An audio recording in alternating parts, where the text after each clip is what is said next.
This month sees the 35th anniversary of the first landing of the TARDIS on our screens. From his time-travelling police box, Doctor Who emerged to become one of television's most enduring characters, though he keeps inhabiting different bodies. But in recent years, his TARDIS has touched down less frequently.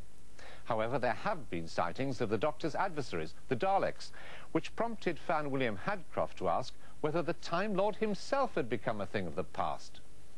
The Daleks are on television most nights at the moment, but only in the ads for the new digital channel BBC Choice. There will be thieves.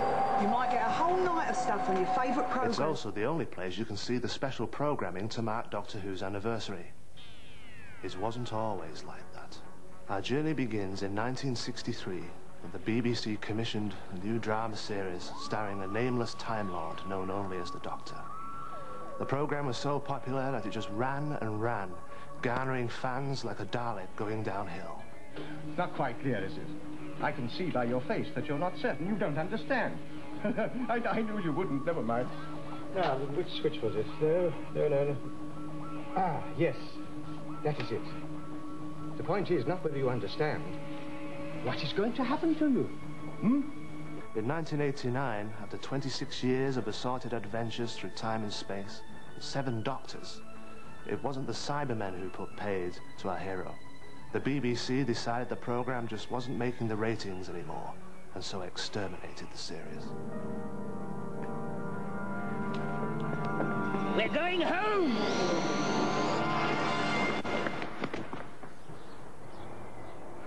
I did it. I got us back. Fans around the world were outraged.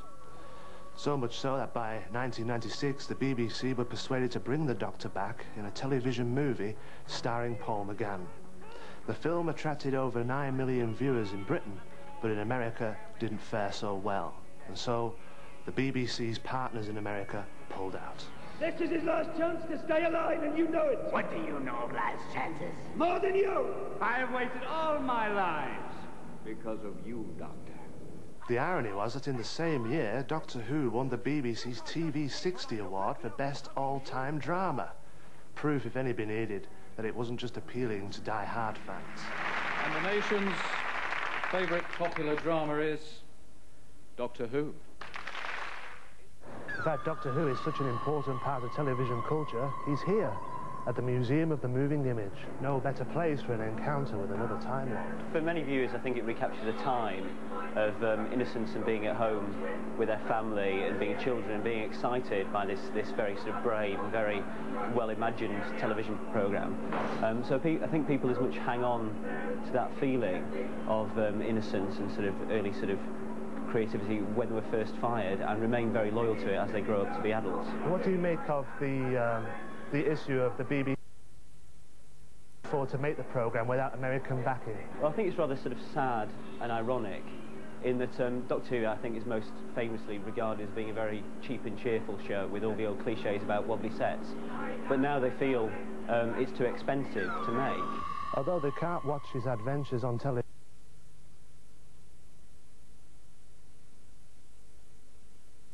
of new books and videos, even Dalek Bubble Bath. This is a very impressive shop. Thank you very Alexandra. much. On these shelves we've got the BBC videos of Doctor Who, all the CDs, soundtracks and anything really associated with Doctor Who. So who buys all this stuff? We have doctors and solicitors and people in the armed services, right the way down to kids of 4 and 5 years who've actually never seen it on ordinary television. Doctor Who fans, the Daleks are no longer the most feared adversary of the Doctor. Now it's the dreaded Bee. Like it or not, America sets the benchmark in quality of science fiction with so many shows, the Star Trek franchise and the X-Files and so on. For a show like Doctor Who to succeed, it has to have that appeal abroad. Do you think Doctor Who will ever come back? It's inevitable it's going to come back. In the same way that something like Lost in Space can come back and become a cinema smash 20, 30 years later. It has to be current and mean something to a new generation of children. We all loved it when we were kids because we grew up with it. It's the Doctor Who we knew. But it can't just be that again because obviously we've grown up, we've changed, and our perceptions change as well. For as long as people want the Doctor, he can never die. And if the only way to catch up with him is by going back in time, well, so be it. I'm off now to catch the old series.